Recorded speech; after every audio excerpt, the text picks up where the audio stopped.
নমস্কার। ভোটের আবহে যে সমস্ত অঞ্চলে এখনো পর্যন্ত ভোট হয়নি সেখানে কিন্তু মারাত্মক রকমের নাকা চেকিং চলছে। এবার সেখানে আপনার গাড়ির কাগজপত্র ঠিকঠাক আছে কিনা এগুলো কিন্তু চেক করে দেখা হচ্ছে। রিসেন্টলি আমার পলিউশনের সার্টিফিকেটটা এক্সপায়ার হয়ে যায়। তো কিছুদিন পরেই আমি পলিউশনের কাগজটি করিয়ে নিই। এবার পলিউশনের কাগজটি করানোর পর সেটা আমি জামার পকেটেই রেখে দিয়েছিলাম। গাড়ির টুল বক্সে ঢোকাতে ভুলে গিয়েছি। পরের দিন আমি যখন গাড়ি নিয়ে ফিরছি তখন হঠাৎ আমার গাড়ির চেকিংয়ের জন্য আটকানো হয়। সবকিছু ঠিকঠাক আছে। আমি পরিবহন অ্যাপ থেকে সবকিছু দেখিয়েছি। কিন্তু দেখা যায় পলিউশন ফেল আছে। তারা জিজ্ঞাসা করে, "আপনার তো পলিউশন ফেল আছে। আপনি কি এটা করাননি?" আমি বললাম, "হ্যাঁ, আমি গতকালকেই করিয়েছি। কিন্তু এখানে ফেল দেখাচ্ছে কেন সেটা তো বলতে পারব না। নরমালি এটা তো ইনস্ট্যান্ট আপডেট হয়ে যায়।" তখন তারা বলে, "আপনাকে ফাইন করা হবে। না হলে আপনি কাগজ দেখান।"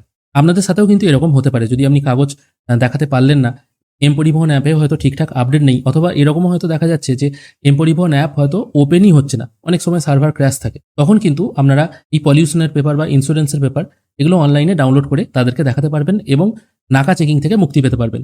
তো আমার সাথে রিসেন্টলি এই কেসটা হয়েছিল। সেইজন্য আমিও চাই যদি আপনাদের সাথে এরকম অবস্থা হয়, আপনারা কি করে পলিউশনের কাগজ অনলাইনে ডাউনলোড করবেন। গুগলে পলিউশন সার্টিফিকেট ডাউনলোড লিখে সার্চ করলে আপনারা সরাসরি এই ওয়েবসাইটে চলে আসতে পারবেন। এখানে আসার পর এই রেজিস্ট্রেশন নাম্বারের জায়গায় আপনার গাড়ির নাম্বারটা এখানে পুট করবেন। তারপর চেসিস নাম্বারটা গাড়ির ব্লু বুক বা আরসি বুক দেখে শেষ ৫টা সংখ্যা, এখানে বলেছে শেষ ৫টা সংখ্যা এখানে পুট করবেন। তারপর এখানে যে ক্যাপচাটা আছে সেটা এখানে পুট করে পিইউসি ডিটেল এই অপশনটায় ক্লিক করবেন।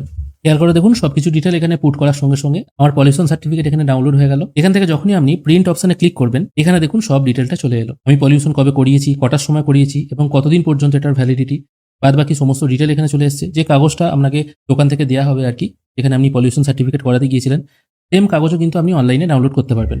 তার সাথে একদম নিচের দিকে আপনার গাড়ির যে নাম্বার প্লেট আছে তার ছবি সবকিছু কিন্তু এখানে চলে আসবে। এইভাবেই আপনারা পলিউশনের কাগজ যদি আপনাদের হাতের কাছে না থাকে এবং পরিবহন অ্যাপেও হয়তো ঠিকঠাক আপডেট নেই, সেক্ষেত্রে কিন্তু এটা ডাউনলোড করতে পারবেন। আমার সাথে এরকম হয়েছে। আপনাদের সাথে যাতে এরকম না হয় বা এরকম হলে কি করবেন তার জন্য কিন্তু ভিডিওটা বানিয়ে দিলাম। আজকের ভিডিও এখানেই শেষ করছি। ভিডিও যদি ভালো লেগে থাকে অবশ্যই একটি লাইক করবেন। ভিডিও দেখার জন্য অসংখ্য ধন্যবাদ। ভালো থাকবেন।